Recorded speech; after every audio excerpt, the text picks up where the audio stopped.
প্রতিটি মানুষের উচিত মাঝে মধ্যে নিজেকে ভালো রাখার জন্য এমন কিছু সুন্দর সুন্দর জায়গায় ঘুরতে যাওয়া। এতে করে যেমন নিজের মন ভালো থাকে, তেমনি শরীরও ভালো থাকে।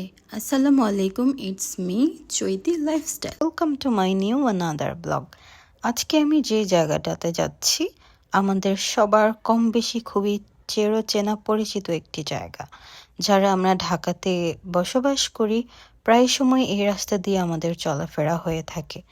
এই জায়গাটাতে আজকে থেকে ৮ বছর আগে আমি আরেকবার এসেছিলাম, কিন্তু তখন আমি অনেক ছোট ছিলাম। এর মধ্যে আর আসা হয়নি, কিন্তু এই রাস্তা দিয়ে প্রায় সময় যাওয়া আসা হতো, কিন্তু এর মধ্যে যাওয়া হয়নি। তো এখানে যারা আসতে চান তারা হচ্ছে এই বাস স্ট্যান্ড পর্যন্ত আপনারা বাসে করে আসতে পারেন। এর ভেতরে যাওয়ার জন্য সবথেকে সুন্দর সুবিধা হচ্ছে রিক্সা, অটোরিক্সা বা সিএনজি। তবে আমার কাছে মনে হয় রিক্সা অটোরিক্সা হচ্ছে বেস্ট, তাহলে ভালোভাবে দেখা যায় আশেপাশের ভিউগুলা। এর মধ্যেই আমি প্রায় চলে এসেছি। আজকে আমি এসেছি আফতাবনগর, যে জায়গাটাতে আমরা কিন্তু সবাই এসে থাকি বা এসেছি। আর এই জায়গাটা এখন এত সুন্দর হয়েছে, আপনারা যারা এই মুহূর্তে আসেননি তারা আসলে বুঝতে পারবেন। জায়গায় জায়গায় বড় বড় বিল্ডিং করা হয়েছে, অনেক বেশি রেস্টুরেন্ট আছে, আশেপাশে স্ট্রিট ফুডগুলো রাস্তার মধ্যে, জায়গায় জায়গায় স্ট্রিট ফুড। ইভেন রাস্তাগুলো এত সুন্দর করে করা হয়েছে, ঢাকা শহরের কিছু কিছু জায়গায় রাস্তা এত সুন্দর মনে হয় যে ফরেন কান্ট্রির রাস্তা এরকম। আমাদের দেশে হচ্ছে অন্যান্য দেশ থেকে কম না কোনো অংশে।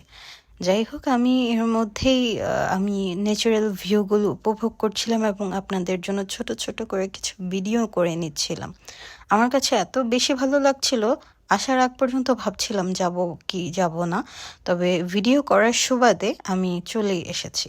এর মধ্যে আমার এই যে একটা রেস্টুরেন্ট চোখে পড়লো, বাহিরের ভিউটা আমার কাছে ভালো লেগেছে, যার কারণে আমি ডিসাইড করলাম আমি এই রেস্টুরেন্টটার ভেতরে যাব। তবে রেস্টুরেন্টটার মধ্যে ঢোকার পর আমার কাছে অনেক বেশি ভালো লেগেছে।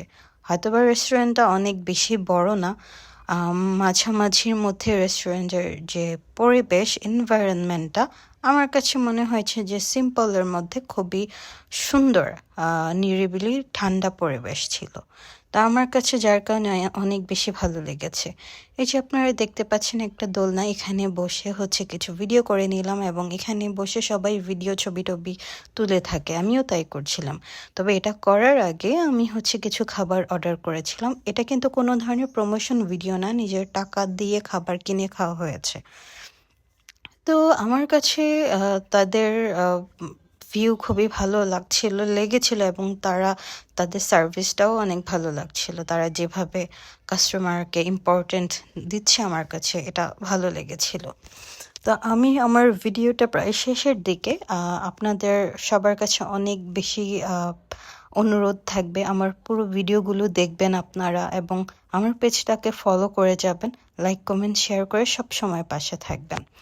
আর এর মধ্যে হচ্ছে খাবার চলে এসেছে। আমি অর্ডার করেছিলাম চাউমিন এবং হচ্ছে কফি, ক্যাপুচিনো কফি। তবে চাউমিনের টেস্ট আমার কাছে খুবই ভালো লেগেছে, কোয়ালিটিটাও ভালো ছিল এবং আমি একটু ঝাল বেশি খাই, যার কারণে একটু ঝাল ঝাল ছিল, আরও বেশি ভালো লাগছিল। এবং ক্যাপুচিনোটাও ভালো ছিল, তবে একটু ঠান্ডা হয়ে যাওয়ার কারণে টেস্টটা অত ভালো লাগেনি। আজকের জন্য এখানেই শেষ করছি। সবাই ভালো থাকবেন, আমার জন্য দোয়া করবেন।